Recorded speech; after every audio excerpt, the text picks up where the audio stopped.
Greetings, Deputy Friel. My name is Mary Now, and I'm the Director of Community Health Connections, the healthcare quality unit based in Butler, Pennsylvania.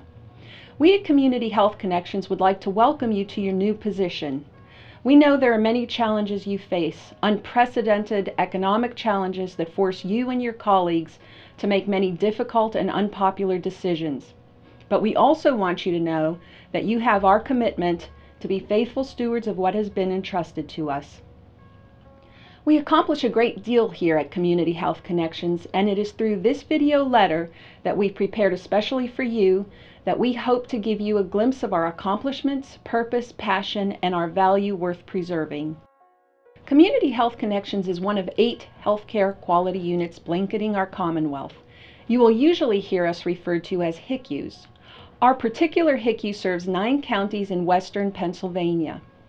HICUs work quietly in the background, providing thousands of direct care staff with training on the complex health needs of those with disabilities. In fact, the healthcare quality units had their origins in the deinstitutionalization movement in Pennsylvania during the late 1980s. It all started in 1965 when Robert F. Kennedy pleaded for an overhaul to the system that supported the mentally retarded. We now use the term intellectually disabled. He called what he saw in the institutions of that day a snake pit. 8 years later, Geraldo Rivera gave the world a glimpse into the living conditions of the mentally retarded residing at Willowbrook State School. The film footage of those conditions was so raw and shocking that what Robert F. Kennedy couldn't change, the camera exposed. And it was thus that a nation was galvanized into ending what is referred to as the last great shame. When deinstitutionalization began, those discharged en masse were experiencing a new trauma that often ended in sickness or death because new caregivers were not equipped with necessary skills to deal with the complex needs of those they supported. The first healthcare quality unit was then created to assure that those skills were built. The HICUs continue to assure that those with disabilities receive skilled direct care for their complex health problems. Each HICU operates similarly, but each also has the flexibility to adapt to the unique needs of their particular catchment area. There are 4 responsibilities we perform. They are training, technical assistance, capacity building, and for us, we've added a 4th energetic product development component. Direct care staff make up half of those receiving our trainings and other services. The other half include provider managers and administrators, supports coordinators, administrative entity staff at all levels, personal care home administrators and staff, life sharers, family members, and individuals with disabilities themselves. Our trainings are researched and developed by nurses and behavior specialists. Once training has been developed, it undergoes a rigorous review by Dr. Gregory Chirpus, our medical director. He reviews and edits each training to assure its adherence to best practices and research-based approaches. Then our same team of clinical professionals travels to deliver the training to hundreds of people providing and receiving care. In the past 5 years, demand for our trainings has increased dramatically. In fiscal year 2006-2007, we conducted 491 trainings to 5,395 people. Just last fiscal year, we provided 889 trainings to 12,191 people. Our particular HICU has discovered a hunger in our region for additional training from experts on specific topics of great import. So we began what we refer to as our special speaker series. Some of the special speakers we've hosted include Dr. Peter Bulova of the Down Syndrome Center, Dr. Glenn Updike of the Women with Disabilities Center in Pittsburgh, Dr. Kulig on caring for adults with cerebral palsy. We've also hosted Carrie Lenhart on speech and language pathology, Jim Sibierski on sleep and pathobehavioral syndromes, Dr. Carl Tyler, author of the book Intellectual Disabilities at Your Fingertips, a Healthcare Resource. Also included in our series were Dr. Beth Barol on positive approaches, psychologist Guy Leguéry on research-based therapeutic approaches to behavioral interventions, More recognizable names at the national and international level include Dr. Temple Grandin, who had a recent HBO movie about her life.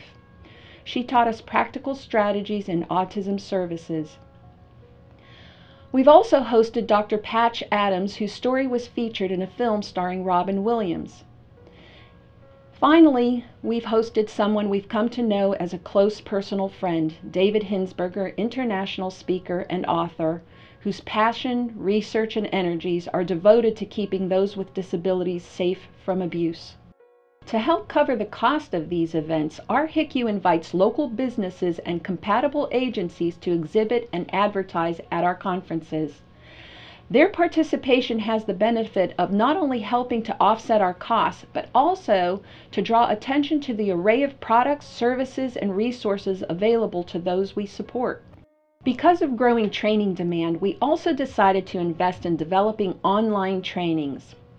All of our online trainings are interactive, thorough, and available to staff, families, personal care home personnel, and interested people everywhere. Some say our trainings have the quality of College of Direct Support, but with medical and behavioral health information that goes into important depth. In addition to training, we offer what we call technical assistance. Technical assistance comes in many varieties, but one of the most demanding is what we refer to as intensive technical assistance, or ITA. Our ITAs have more than doubled in demand over the past 5 years. ITAs require us to take a close look at individuals who are very complex, either medically or behaviorally, and usually both. After close examination of the challenges at hand, our clinical staff prepare a summary and list of recommendations for provider staff to follow as a guide for more informed care. One type of particularly intensive ITA approach is our root cause analysis. This is employed when there are multiple services or systems involved in a high-risk event. The analysis is an incredibly thorough examination of causes and effects that led to the incident or event. After the analysis, a list of strategies and solutions are developed through a team process. This eliminates the need for numerous and prolonged meetings with subjective observations and subjective conclusions. Our form of root cause analysis, called cause mapping, provides a roadmap to reduce future risk and recommends specific system improvements. To help direct care professionals and other stakeholders everywhere, we began developing handy educational resources. These resources provide reference materials that can be widely disseminated and repeatedly accessed whenever needed. Our first comprehensive printed product was simply titled Family Living Resource Guide. This guide covers 26 topics of importance to those providing care to adults with disabilities. Other titles we've developed include Giving Medications at Home, Anatomy of a Behavior Plan, Data Collection, Analysis and Reporting, Dual Diagnosis Digest, Home Safety Checklist, Dysphagia Screening, Dementia Screening, and many more. Our work would never be complete without one of our most critical responsibilities, that is, capacity building. Though people were brought out of institutions into community living decades ago, if we're not careful, we will have simply created hundreds of mini institutions in the form of isolated group homes.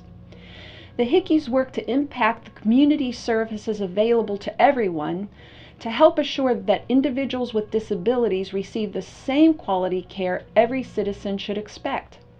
Now that we have over 30 CEU approved titles, our team has been welcomed to train nurses in hospitals and other skilled care facilities. While receiving free CEUs, hospital nurses are learning about the attributes and conditions affecting those with intellectual and developmental disabilities. We have also been invited in some cases to train medical interns. Through this CEU program, we are able to educate medical professionals about disabilities, an area of education they don't typically receive in nursing or medical school. There is so much more we'd love to tell you about, like our vibrant partnership with local law enforcers and first responders, our newsletter, library, our interactive website, and many other partnerships. But we know your time is limited. Funding cuts will clearly impact what we do, and we hope there's a way to avoid those cuts in order to preserve an informed workforce. A workforce that otherwise would not have important medical and behavioral health training that is fundamental to providing care at its most basic level to those receiving services. Regardless of the budget outcome, we want you to know that we will always view ourselves as stewards of an important public trust, which we vow never to betray.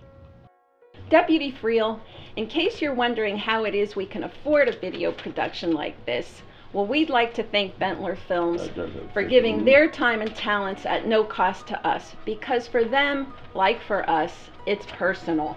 Right, Nikki? It's personal. It's personal.